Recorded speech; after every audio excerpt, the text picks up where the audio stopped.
My name is Viola, and I'm 56 years old. 3 years ago, I lost my husband Richard to cancer, and since then, I've been living alone in our family home in suburban Denver. Every Thanksgiving, I'd prepare the same feast Richard and I used to make together, setting the table for my son Daniel and his wife Sarah. This year felt different, though. As I was seasoning the turkey, my phone buzzed with a text that would change everything. Mom, Sarah thinks it would be better if you didn't join us this Thanksgiving. She needs some space and boundaries. Hope you understand. I stared at those words for what felt like hours. How did my relationship with my only child come to this? Before I share what happened next, let me know where you're watching from in the comments below. Please hit that like button and subscribe to the channel for more real-life stories. And now, let me tell you about the text message that opened my eyes to a truth I'd been avoiding for far too long. Looking back, I should have seen the signs earlier. Richard and I raised Daniel with love, respect, and strong family values in our comfortable middle-class home. He was the kind of child who called every Sunday without being reminded, remembered birthdays and anniversaries, and never missed a family dinner. Daniel would help his father with weekend projects and spend hours with me in the kitchen, learning family recipes that had been passed down through generations. When he graduated college with his engineering degree, Richard and I were bursting with pride at the young man we'd raised. When Daniel met Sarah during his senior year, I was absolutely thrilled. She seemed perfect for him in every way. Sarah was intelligent, ambitious, studying law at a prestigious university. She came from what appeared to be a well-established family in Portland, Oregon. During their courtship, she was charming and attentive during our family gatherings. She'd compliment my cooking, ask for recipes, and even volunteered to help with dishes after dinner. I genuinely believed I was gaining the daughter I'd never had. I welcomed Sarah into our family with completely open arms, treating her exactly like I would have my own daughter. We'd go shopping together on weekends, trying on clothes and laughing over shared stories. She'd call me just to chat about her classes or ask for advice about small relationship issues with Daniel. I even helped her pick out her wedding dress, spending an entire day at bridal shops until we found the perfect one. During their engagement, I contributed significantly to their wedding planning, both financially and emotionally, wanting to give them the fairy tale start they deserved. Their wedding 2 years ago was everything they'd dreamed of: a beautiful ceremony in Denver's botanical gardens, followed by a reception at an upscale hotel downtown. Richard and I covered most of the expenses because Sarah's parents claimed financial difficulties at the last minute. I didn't mind at all because I loved seeing Daniel so happy, and Sarah seemed genuinely grateful for everything we did to make their day special. But something fundamental shifted after they returned from their honeymoon in Italy. The weekly phone calls that had been a constant in my life since Daniel left for college gradually became monthly check-ins. When they did call, Daniel seemed distracted, often cutting conversations short with excuses about work deadlines or social obligations. Sarah, who used to grab the phone to chat with me during these calls, suddenly became too busy to talk whenever I called. Their visits to our house, which had been regular weekend occurrences, became less frequent and felt increasingly obligatory. Sarah would often find polite but firm reasons to cut visits short, claiming headaches, early morning commitments, or simply feeling tired. She'd suggest they needed to leave for dinner plans with friends' social events I'd never heard mentioned before. The text message that arrived on that Tuesday afternoon in November felt like a physical blow to my chest. I read it multiple times, hoping the words would somehow rearrange themselves into something less devastating. Mom, Sarah thinks it would be better if you didn't join us this Thanksgiving. She needs some space and boundaries. Hope you understand. 28 years of being Daniel's mother, and this is how he chose to uninvite me from our most cherished family tradition. My immediate instinct was to call him directly, demand a detailed explanation, and fight for my rightful place at that Thanksgiving table. But something deeper inside me, perhaps Richard's voice whispering wisdom from beyond, suggested I wait and observe before reacting. I set my phone aside and walked to the kitchen window, watching autumn leaves drift down in our backyard where Daniel used to build snow forts and practice baseball with his father. Instead of responding immediately, I sat with this new and painful reality, trying to understand how my daughter-in-law's need for space and boundaries had somehow completely erased me from my son's life. That evening, scrolling through social media, I noticed Sarah had posted cheerful photos of them shopping for Thanksgiving decorations at expensive home goods stores, both smiling widely for the camera. Apparently, their stress levels were manageable enough for public displays of holiday happiness and retail therapy. The weeks and months following that devastating text message revealed a carefully orchestrated pattern I'd been too loving and trusting to recognize. Sarah had been systematically creating distance between Daniel and me for over a year, implementing subtle rules and restrictions that gradually normalized my exclusion from their lives.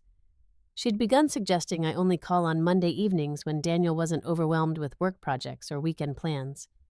She'd started requesting 48 hours advance notice before any visits to their home, claiming they needed adequate time to prepare the house and their schedules for company.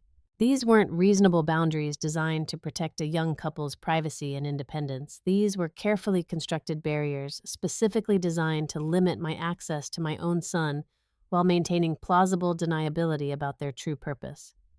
Every restriction came wrapped in language about respect, understanding, and what was best for their relationship, making me feel selfish for wanting normal access to my child.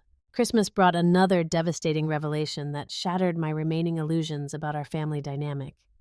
Daniel called in early December to inform me they'd decided to spend the holidays with Sarah's family in Portland, Oregon. "It's only fair, Mom," he explained with practiced patience, "since we spent last Christmas here with you." Except we absolutely had not spent the previous Christmas together. They'd gone to an expensive ski resort in Aspen while I'd spent Christmas Day alone heating up a frozen turkey dinner and watching old holiday movies that reminded me of better times. When I gently reminded Daniel of the actual events from the previous year, he became defensive and argumentative, insisting I was misremembering important details.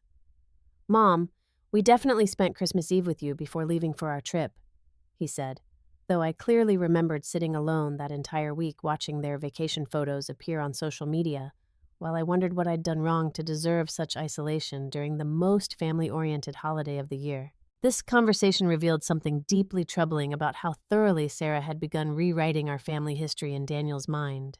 She'd convinced him that memories I treasured had never happened, while simultaneously creating false memories of family time that had never occurred. My son was living in a revised version of reality, where I was a more peripheral figure than I'd ever actually been, which made their current exclusion feel justified and reasonable to him. I began paying closer attention to their social media presence, and what I discovered there broke my heart in ways I hadn't anticipated. Photos of elaborate dinner parties with friends at their house, weekend trips to mountain resorts, birthday celebrations for Sarah's law school classmates, holiday gatherings with her extended family, all events I knew nothing about until seeing them documented online. Daniel was living a full, rich social life that no longer included his mother in any meaningful way. When Sarah announced her pregnancy on Facebook in January, with a professionally photographed announcement, I learned about my future grandchild the same way complete strangers did, through a carefully staged social media post. The image showed them holding tiny baby shoes in front of a chalkboard sign, announcing their due date, both beaming with joy at their exciting news. I stared at that photo for hours, trying to understand how I'd become so irrelevant to my son that he'd share this life-changing news with the entire internet before telling his own mother. I tried calling immediately to offer congratulations and support, but Daniel explained that Sarah was experiencing severe morning sickness and needed rest and quiet to manage her symptoms. She was apparently too unwell to receive a congratulatory phone call from her mother-in-law, though her social media posts that same weekend showed her hosting a wine tasting party for her girlfriends, looking radiant and energetic as she celebrated her pregnancy with everyone except me. The systematic exclusion deepened throughout Sarah's pregnancy as I was gradually removed from every milestone and celebration. I wasn't consulted about baby names, nursery themes, or any of the decisions expectant families typically share with grandparents. When I offered to throw a baby shower, Sarah politely declined, saying she preferred something small and intimate with just her closest friends. I wasn't invited to her doctor's appointments, ultrasound viewing parties, or any of the bonding experiences I'd imagined sharing with my daughter-in-law.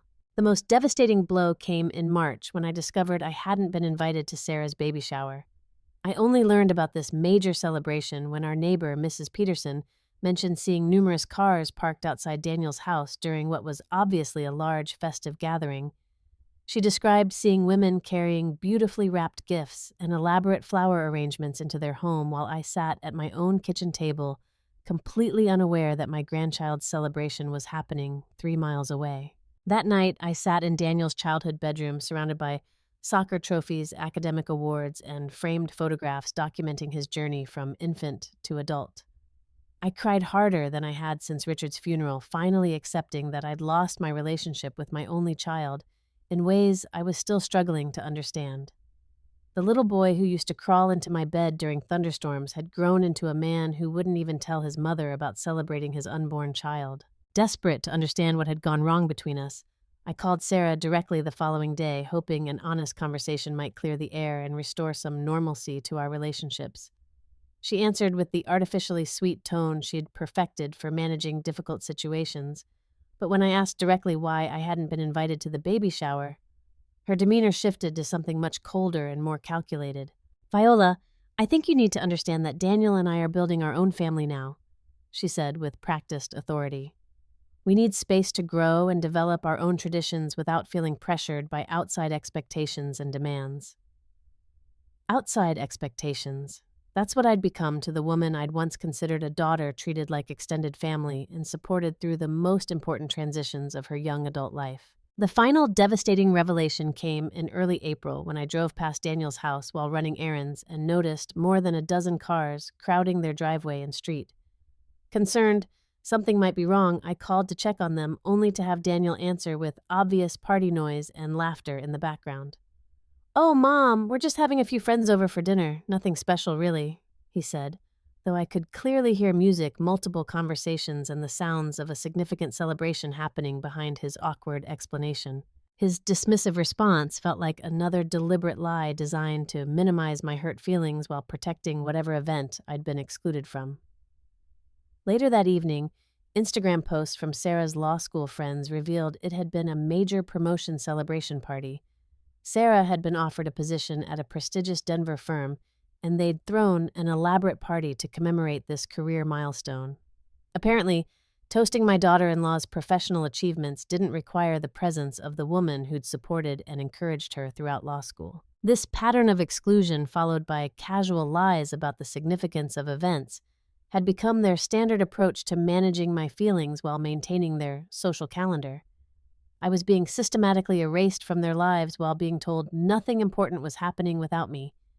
The gaslighting was subtle but constant, designed to make me question my own perceptions and expectations rather than challenging their behavior. That weekend, feeling emotionally depleted and desperate for clarity about my legal and financial situation, I made a decision that surprised even me. I drove to the law office that had handled Richard's estate planning, carrying folders of documents I hadn't reviewed since his death 3 years earlier. During our 32-year marriage, Richard had been the primary breadwinner through his successful contracting business, but we'd also made numerous strategic investments together, building substantial assets for our family's future security. When Richard died, he had left very specific instructions about supporting Daniel's transition to independent adulthood, but he'd also included protective clauses that I'd completely forgotten about during my grief-stricken state. If our son ever takes our love and support for granted, or if anyone tries to manipulate him against his family, Viola has my complete blessing to redirect our resources to people and causes that will appreciate them, his final letter stated. Richard had possessed wisdom about human nature that I'd been too heartbroken to fully appreciate until now. Sitting across from Attorney Morrison in his downtown office reviewing documents I hadn't examined in 3 years, I began to understand the full scope of my financial involvement in Daniel and Sarah's seemingly comfortable lifestyle. I was the co-signer on their mortgage, having helped them secure their dream house with my excellent credit rating and a substantial down payment from Richard's life insurance settlement. Without my financial backing, they never would have qualified for a loan large enough to purchase their beautiful 4-bedroom home in one of Denver's most desirable neighborhoods. I was also the primary cardholder on several credit accounts that Richard and I had established to help Daniel and Sarah build good credit as young newlyweds. These accounts were intended for emergencies and building their financial reputation, but the monthly statements revealed a very different pattern of usage. Attorney Morrison spread the statements across his desk, and I felt physically sick as I reviewed months of charges for expensive restaurants, designer clothing, luxury spa treatments, weekend getaways to mountain resorts, and high-end baby items that their combined salaries could never have supported. The credit card activity told the story of a young couple living far beyond their actual means, subsidized entirely by accounts that I was ultimately responsible for paying if they defaulted. Over the past year, while they'd been systematically excluding me from their social events and major life milestones, they'd been charging thousands of dollars monthly to accounts bearing my name and dependent on my creditworthiness. $3,000 at upscale restaurants during months when they claimed to be too busy or tired to have dinner with me. $1,500 on a luxury spa weekend for Sarah and her friends while she was supposedly too sick from morning sickness to see her mother-in-law. $800 on designer baby furniture when more affordable options would have served the same purpose. They were funding a lifestyle of comfort and luxury while treating the woman who made it possible as an unwanted burden on their independence. The most painful discovery came when Attorney Morrison showed me the mortgage payment history. Daniel had been late on 2 monthly payments, triggering automatic notifications to me as the cosigner. The bank had sent official letters to my address warning about potential default proceedings, but Daniel had never mentioned any financial difficulties during our brief phone conversations. Instead of asking for help or even acknowledging the problem, they'd simply allowed me to receive legal warnings about their mortgage while continuing to enjoy their house and post social media updates about their perfect life. This revelation crystallized everything I'd been feeling but couldn't articulate. I wasn't being excluded because Sarah needed reasonable boundaries around their family life. I was being carefully managed, kept at precisely the right distance to provide substantial financial support without expecting emotional connection or reciprocal respect in return. They'd created a perfect arrangement where they could enjoy all the benefits of my love and resources without any of the obligations that typically accompany family relationships. That evening, I called Daniel one final time before making my decision, asking him directly whether he felt good about how our relationship had evolved over the past 2 years. "Mom, Sarah just wants what's best for our family," he replied, with the practiced patience of someone who'd rehearsed this conversation multiple times. Sometimes, that means making difficult choices about who gets to be part of our inner circle and daily life. Our inner circle.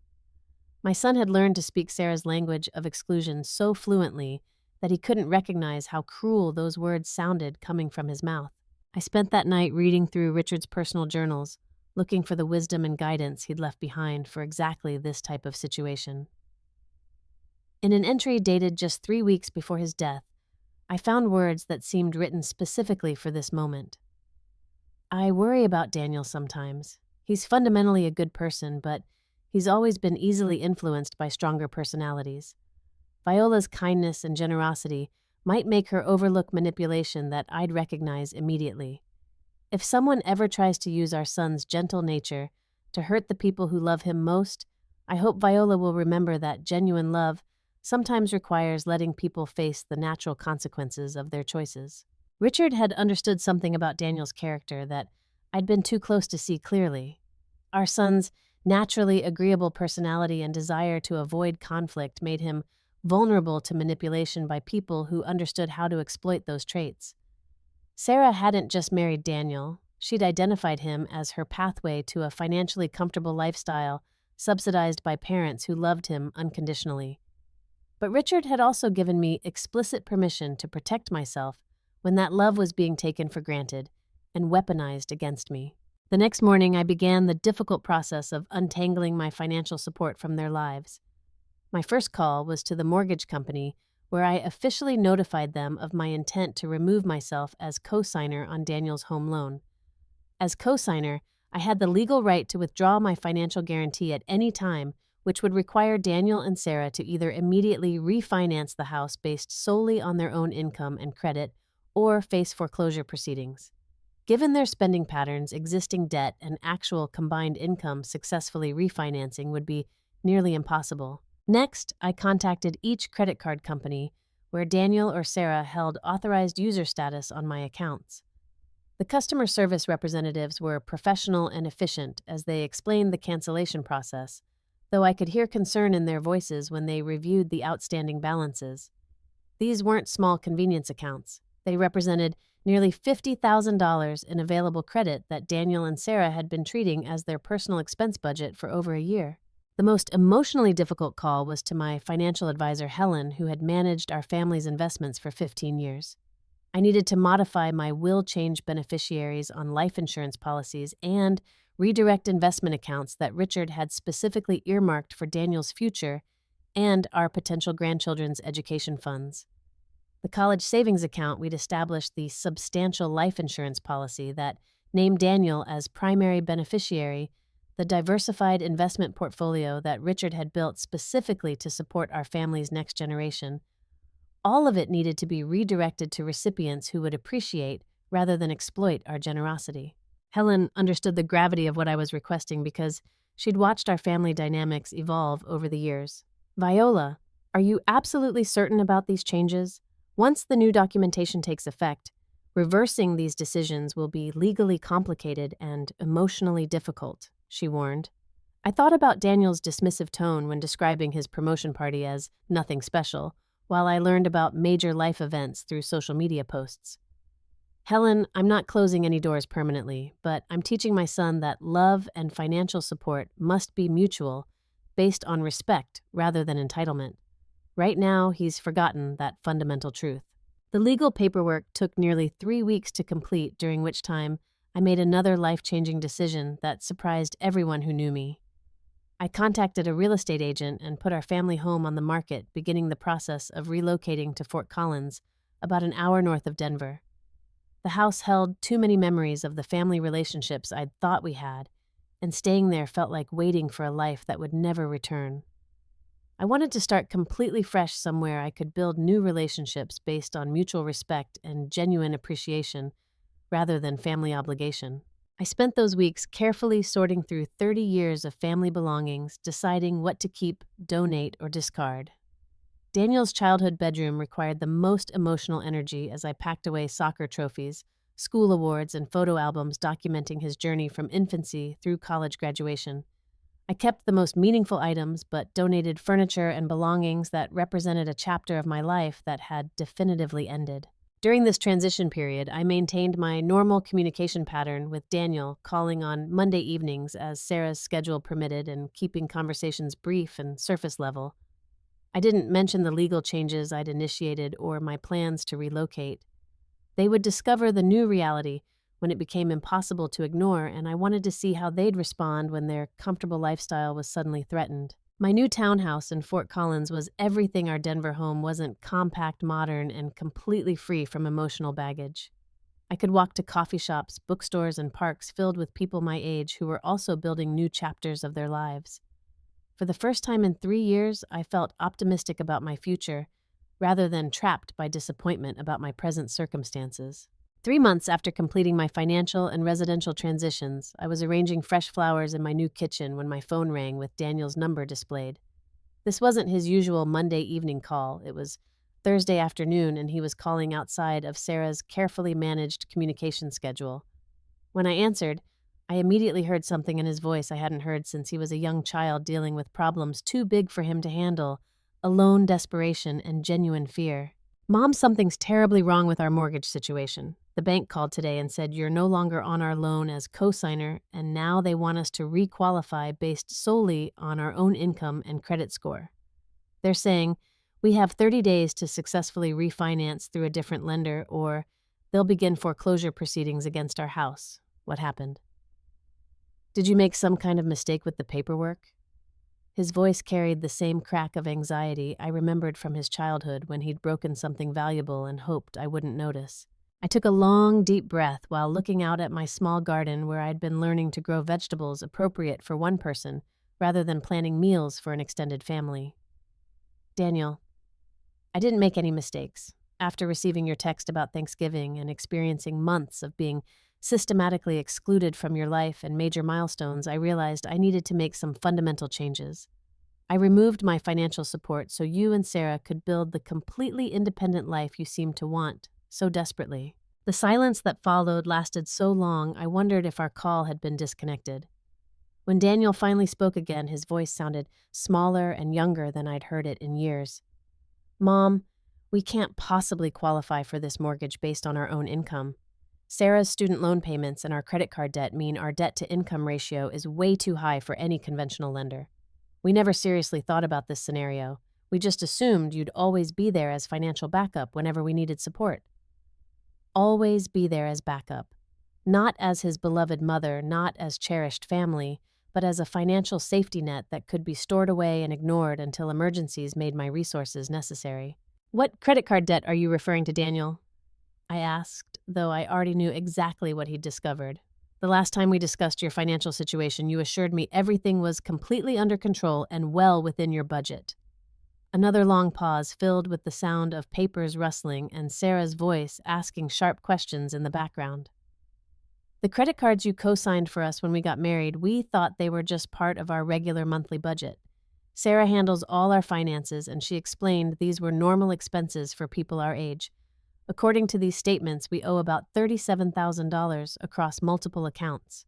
$37,000 in charges for luxury restaurants, designer clothing, expensive weekend trips, and high-end baby items, all accumulated while they were simultaneously excluding me from baby showers, holiday celebrations, and promotion parties, all charged to accounts bearing my name while they told me I needed to respect their boundaries and give them space from my supposedly overwhelming presence in their lives. Daniel, those credit card accounts were closed 3 months ago. You're completely responsible for paying off all existing balances, but there's no additional available credit for future purchases. I could hear him calling Sarah's name with increasing panic in his voice, followed by her sharp questions and demands as he attempted to explain what he'd just learned. Then I heard something that broke my heart even more than their systematic exclusion had the sound of my grown son crying with the deep, wrenching sobs of someone who'd just realized how thoroughly he'd been manipulated and used. Mom, Sarah's been telling me for over a year that we needed strict boundaries with you because you were trying to control our lives and interfere with our marriage. But we were actually living entirely off your money and credit this whole time, weren't we? The raw pain in his voice told me he was finally beginning to understand the true nature of his situation. Yes, Daniel, you were financially dependent on me while treating me like an unwanted burden. When you decided I wasn't worth including in your celebrations, your milestones, or your daily life, I decided to let you discover what genuine independence actually costs. I heard Sarah's voice in the background, no longer using the sweet, manipulative tone she'd perfected for managing family relationships, but something sharp, angry, and accusatory. She was furious about the financial crisis, not remorseful about the emotional damage they'd caused.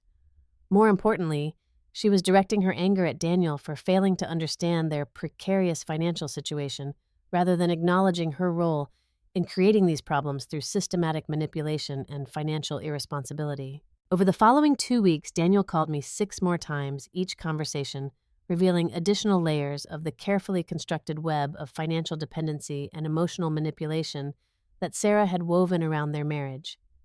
She'd convinced him that extensive borrowing against my credit accounts was simply normal family support that all married couples received from loving parents.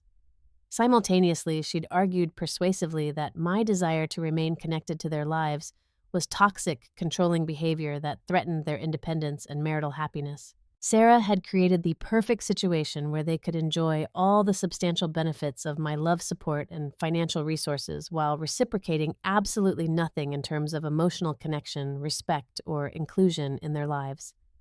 They'd been living a comfortable, upscale lifestyle entirely subsidized by the woman they'd systematically excluded from every meaningful moment and milestone of their married life. The housing situation deteriorated rapidly once Daniel understood the reality of their financial position. Without my co-signature and creditworthiness, they couldn't qualify for refinancing with any legitimate lender. Sarah's parents, who I'd assumed were financially well-established based on their frequent family vacations and expensive gifts, turned out to have their own significant money problems. When Daniel approached them for help with a down payment on a smaller, more affordable house, they admitted they'd been depending on Sarah's marriage to me to secure their daughter's long-term financial stability. This revelation exposed another layer of Sarah's calculated approach to our family relationships. Her parents had actively encouraged her to maintain distance from me because they viewed my resources as their family's opportunity for economic advancement through their daughter's strategic marriage. They'd supported Sarah's efforts to isolate Daniel from his mother while simultaneously expecting me to fund their daughter's comfortable lifestyle indefinitely. During our most emotionally difficult conversation, Daniel's voice carried a maturity and self-awareness I hadn't heard since he was a thoughtful teenager grappling with complex moral questions. Mom, I need to ask you something directly, and I need you to give me a completely honest answer. When you removed all your financial support and changed everything about our situation, did you do it primarily to punish me for hurting you? Or did you do it to teach me something important? I wasn't learning any other way. I looked around my small, peaceful living room decorated with photographs of Richard and me during our happy years together, a few cherished pictures of Daniel from before Sarah entered our lives, and new images from volunteer work I'd started at the local animal shelter where I spent my weekends helping care for abandoned pets. Daniel, I did it primarily to save myself and preserve my own emotional health. For almost 2 years, I'd been desperately trying to earn a place in your life by being the perfect, undemanding mother-in-law, the supportive parent who never complained about being excluded from important events. But genuine love isn't supposed to be a completely one-sided transaction where one person gives everything while receiving nothing in return. I paused watching my neighbor's young children play happily in their backyard, reminded of when Daniel was small and our relationship felt natural and uncomplicated. I realized I was enabling you to take me completely for granted while Sarah convinced you I was the source of problems in your marriage. I stepped back so you could see your situation clearly, without my emotional and financial support clouding your judgment about what your life actually costs and what relationships should provide. I love you deeply, Daniel. I'll always love you because you're my son, but I refuse to be anyone's financial convenience while simultaneously being treated as an emotional inconvenience. If you want a meaningful relationship with me moving forward, it needs to be because you genuinely value me as your mother and want me in your life, not because you need access to my bank accounts and credit cards. I heard him take a shaky, emotional breath, and for a moment, I thought we might find our way back to each other. But then, I heard Sarah's voice again in the background, insistent and increasingly desperate.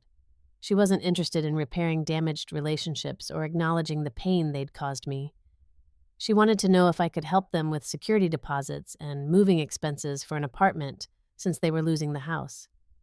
Even facing financial crisis, she still viewed me primarily as a resource to be managed and exploited rather than a person deserving respect and consideration. That's when I understood that Daniel had a fundamental choice to make about his priorities and values, and I couldn't make that decision for him. 9 months have passed since I moved to Fort Collins and began building a life I never expected to love as much as I do.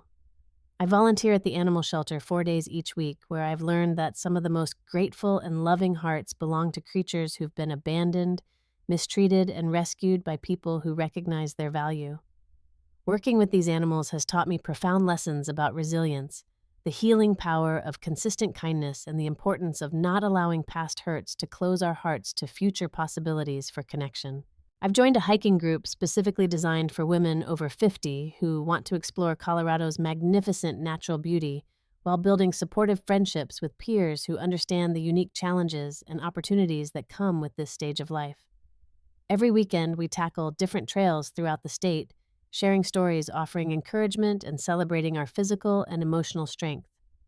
These women have become genuine friends who value my company and perspective rather than tolerating my presence. I've also started taking pottery classes at the community center, something I'd always wanted to try when Daniel was young, but never had time to pursue between managing his school activities, supporting Richard's business, and maintaining our household.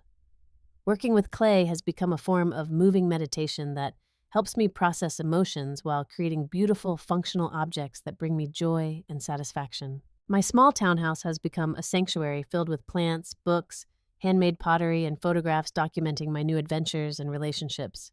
I've learned to cook elaborate meals for myself, something I'd never done during my years of family-focused meal planning. I've discovered the pleasure of reading entire books in single afternoons, taking long baths with expensive bath products, and decorating my space exactly according to my personal preferences, rather than considering anyone else's opinions or needs. Daniel and I speak approximately once each month, now brief but increasingly honest conversations where he updates me about his life circumstances, and I share highlights from my volunteer work, hiking adventures, and creative projects. Sarah left him 6 months ago when it became undeniably clear that their upscale lifestyle couldn't be sustained on his engineering salary alone and that I wouldn't be returning to provide financial rescue. She'd already begun a relationship with another man, someone with substantial family wealth and fewer established boundaries about supporting his romantic partner's expensive preferences. Daniel moved into a modest one-bedroom apartment and took a second job delivering food on weekends to pay off the credit card debt they'd accumulated during their marriage. For the first time in over 2 years, when he calls me, I hear his authentic voice and thoughts, rather than carefully rehearsed talking points that Sarah had coached him to deliver. He's learning to manage his own finances, cook his own meals, and make decisions without consulting someone whose primary interest was exploiting his resources rather than supporting his genuine happiness. Last month, he asked permission to visit me in Fort Collins, not to request money assistance or solutions to his problems, but because he missed having a relationship with his mother and wanted to apologize for choices that had damaged our bond. Mom, I understand now that I made terrible decisions that hurt you in ways I'm still learning to recognize and acknowledge. I'm not asking you to immediately forgive me or help me fix the mistakes I made. I just want to spend time with you and tell you directly how sorry I am for forgetting that you're my mother, not just someone who was supposed to make my adult life easier and more comfortable. I told him he was welcome to visit, but I also explained clearly that rebuilding our relationship would require time, consistent effort, and mutual respect. I've learned to love my own company, find joy in simple daily pleasures, and create boundaries that protect my emotional well-being without completely closing my heart to future possibilities. I've discovered that sometimes the most loving thing you can do for someone is allow them to experience the natural consequences of their choices so they can develop genuine appreciation for support rather than assuming it's automatically available regardless of how they treat the people who provide it. I still set aside money every month, not for Daniel's immediate emergencies or convenience, but for his genuine future needs when he's demonstrated that he's learned the crucial difference between love and dependence, between family support and financial exploitation. When he's ready, when he's proven through consistent actions rather than words that he can appreciate help without taking it for granted, when he's shown he can maintain a relationship with me based on mutual respect rather than economic convenience, those resources will be available. But for now, I'm teaching both of us that authentic love isn't measured by what we can do for each other financially. It's demonstrated by who we choose to be with each other emotionally. The most difficult but important lesson I've learned through this painful experience is that sometimes the people we love most desperately need to lose our support completely before they can understand our true value in their lives. And sometimes we need to step away from relationships that drain our emotional resources before we can remember our own worth and reclaim our capacity for joy and satisfaction, independent of other people's choices and behaviors. If you've ever felt completely taken for granted by someone you love unconditionally, please let me know in the comments how you handled that situation and what you learned about yourself in the process. Hit that like button if this story resonated with your own experiences with family relationships or setting boundaries with people who exploit your generosity. Subscribe to this channel for more real-life stories about family dynamics, personal growth, and finding the strength to choose yourself when others won't choose you. Share this video with anyone who might need to hear that it's absolutely acceptable to love someone from a respectful distance while protecting your own emotional and financial well-being.